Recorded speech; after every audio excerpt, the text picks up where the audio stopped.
What's up, everybody? This is Keith Mitchell from the Outer Haven Production. Throughout the first half of 2023, we've seen a number of enjoyable and fantastic Souls-like titles, such as Star Wars Jedi Survivor and Wolong Fallen Dynasty. And while we're just hitting the second half of 2023, there's still a lot of upcoming Souls-like titles to play, so don't get sad. In this video, I figured I would name drop which Souls-likes are coming out during the second half of 2023, and why anyone who enjoys this genre, you or me, should want to get their hands on them. Now, in this video, I'm only going to talk about games that have been confirmed and not games that were announced, but for some reason do not have a release date or a release window for some reason.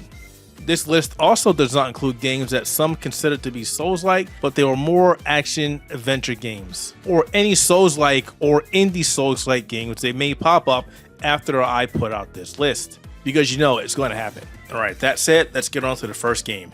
Remnant II is the follow-up to a game that I have hundreds of hours on between the PC and Xbox version, Remnant from the Ashes. Both Remnant from the Ashes and Remnant 2 is a third-person action RPG. The best way you can describe it again is Dark Souls or Souls-likes with a gun. I mean, that's what I've always called Remnant from the Ashes. Whenever anybody asks me what this game was, I'm like, yeah, it's like Dark Souls with guns. Of course, over time, they added more perks and made it easier for you to melee, so you can also use guns and use melee abilities. And that's going to transition over to Remnant 2. Now, if you ask me what exactly Remnant 2 is, I'll say, hey, if you know what Remnant from the Ashes is that, but more focus on the lore, bigger levels. They changed out some of the archetypes now. They've added the ability to focus more on the archetype. The archetypes are more enjoyable because we now have a guy with a massive sword being a challenger. I'm totally calling dibs on the challenger. That class is mine. We have a guy with a dog, which is cool. You can pet the dog, and the dog can also bring you back to life. That being the handler. And then we have the gunslinger, which looked very similar to the ex-cultist, which was in the first game.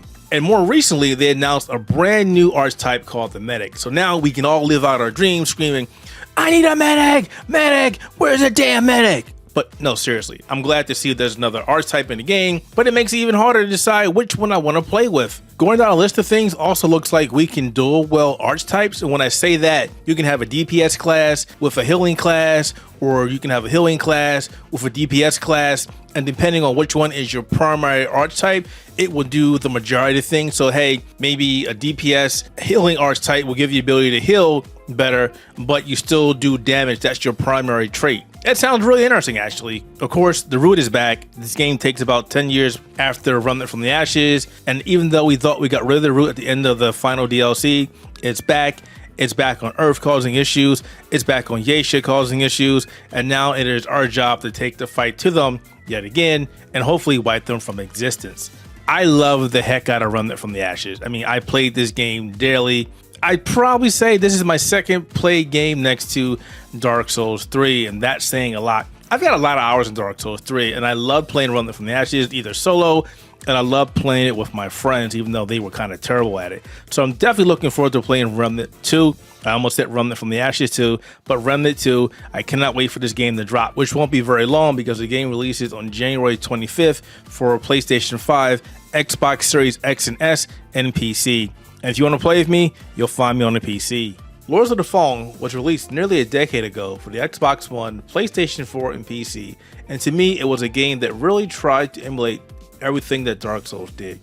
Visually, it was a great looking game, but when it came to gameplay mechanics, it was the equivalent of watching paint dry on the wall. It didn't help that the game had so many ways to cheat boss fights, and that it rarely offered any challenge. Despite that, the publisher CI Games felt that the game did well enough that it greenlit a follow-up to the game, and it's been a game that I've been waiting on. Except the game spent about 2 years in development with the original developer Deck 13 Interactive, and then it switched hands to an internal development team of CI Games called Hexworks. During that time, it was also revealed the game would use Unreal Engine 5, but the downside is that the game would go back into development, but really sucked. It was also found out that the game would actually turn into a reboot of the series called The Lords of the Fallen. Not Lords of the Fallen, The Lords of the Fallen, and it was revealed during Gamescom 2022. Since then, hear me out now, the game has been changed back to Lords of the Fallen. So it's no longer The Lords of the Fallen, it's Lords of the Fallen, just like the original game. And we also got plenty of footage and information about the game, but it wasn't until June 2023 that we got what we wanted. Actual gameplay, a better understanding of the game, and honestly, it kind of made me excited, the fact that I wasn't really a big fan of the first game. What's interesting about this game, the reboot, is that it features a system that players will play the game during a world of the living, but if they die during combat or by killing themselves on purpose, then they will take place in the world of the dead, which is a lot more dangerous and filled with more peril than the world of the living. That's all we know about the game thus far, but that's more than enough, because I've never seen a game or heard of a game where the game takes place over 2 different worlds, and it kind of intrigues me, to be honest. I really want to get my hands on this now. What's also interesting about this game is that it also releases on Friday the 13th, October Friday the 13th. So they've got this whole spooky vibe going on there, and they figured why not release it on Friday the 13th, which is pretty cool actually. Lords of the Fallen will be released on PlayStation 5, Xbox Series X and S, and also PC. Ah yes, Lies of P, one of my favorite upcoming games of 2023. And thanks to the publisher and developer, we had a chance to get some gameplay from the demo, which I still played. I think I played this demo about 25 times now, and I'm not kidding. Lies of P has a couple of interesting mechanics and does things that have not been done before in a Souls-like game. From the demo, we had a chance to check out the guard parry system. Now, I want to explain how exactly this works, again, since I had some hands-on with it. The demo allowed us to play with the mechanics, and the guard basically is you can block with your sword. We don't know if you're getting other weapons in the game that will give you more ability to block, but in the demo we had access to 3 different swords that had different absorptions. Basically, they could block to a certain percentage, and you would then take chip damage, which was cool because if you fought back, you would get some of that chip damage back. But you also could do what's called a perfect guard, where if you block them just as they're hitting you, you will get a perfect guard or perfect parry, and the only thing you lose is stamina, which I thought was pretty interesting.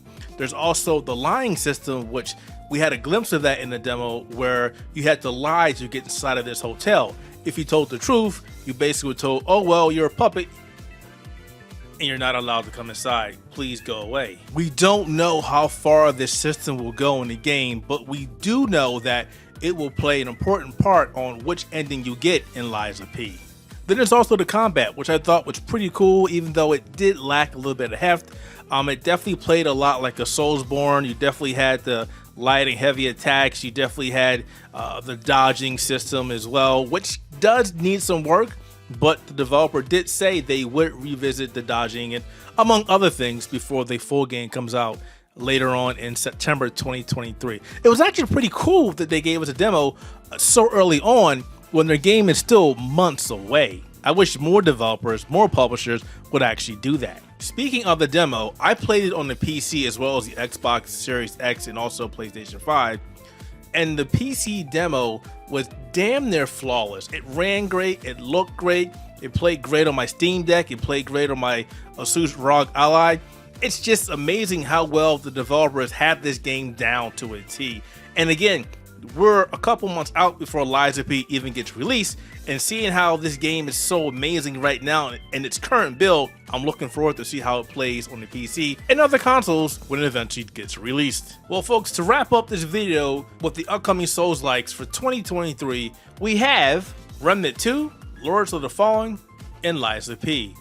As for which game you should check out, well, if you like Souls-like, I would personally recommend that you check out every one of these games. But if you're not sure, or if you can only afford one, or you only want to play one, definitely do your research to find out which one is best for you. As for me, if you had to put me on the hot seat, which you're doing right now, and ask me which one would I want, it would be a tie between Lies of P and Remnant 2. But more than likely, I would probably pick Remnant 2. But then again, switch up to Lies of P, so I really can't tell. But that's okay, because I already know I'm going to be playing all these games. Trust me. Just come back here when every one of these games comes out, and you'll be seeing me playing every one of them. But that's it. But to end this video, do us a big favor, like this video, subscribe to our channel, and thank you very much for watching.